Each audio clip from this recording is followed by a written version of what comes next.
Much like a good sports car receives praise for the predictability of its grip and braking performance, the best 3D platformers provide predictable jumping and movement to create a sense of rhythm and control. While the Sonic the Hedgehog games of the past have almost always understood this, Sonic Lost World does not, making the Blue Blur's latest outing a clumsy, ungainly 3D platformer that doesn't do Sega's mascot justice.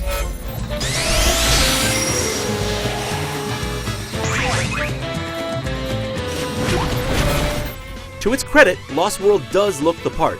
The frame rate is hard locked at a smooth 60, and the visual motifs of each distinct world feel appropriately Sonic. From the traditional Green Hill style opening to the beach and casino themed areas, almost every level recalls a well-loved stage from Sonic's past. Colors are well saturated, but occasionally flat looking, lacking the depth and vibrancy I look for in a palette this varied. Though it subdues Lost World's look ever so slightly, it certainly doesn't keep it from being pleasant to look at.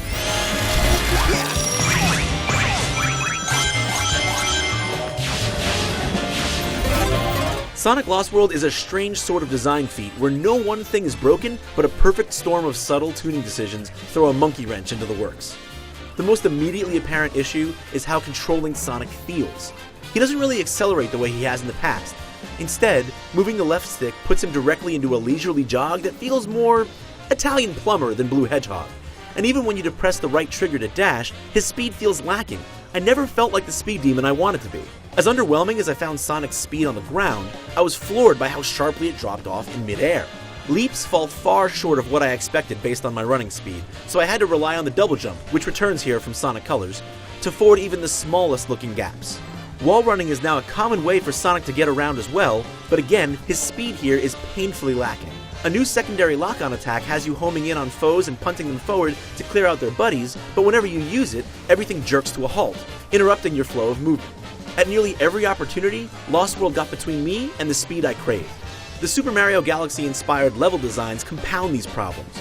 Sure, they open up some welcome possibilities for exploration, but inserting light puzzles and placing much of the 3D landscape on cylinders and spheres necessitates a bunch of lateral movement, which is directly at odds with my natural hedgehog instinct to speed towards the horizon. Even the 2D sections lack the rhythm and cohesion the franchise is known for.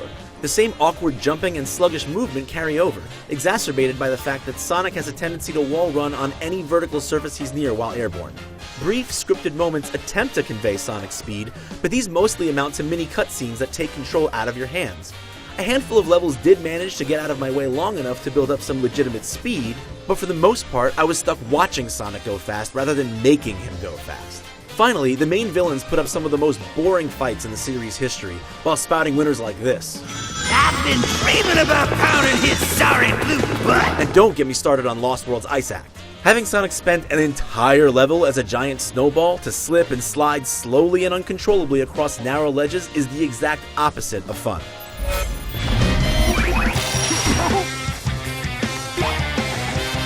Does this mean no dessert?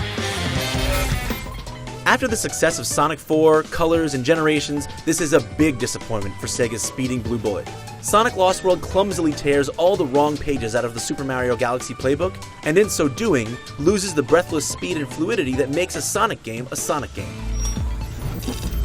Its visuals may talk the talk, but the rest of the package just can't walk the walk, much less run it. For more on Sonic Lost World, be sure to keep it here on IGN.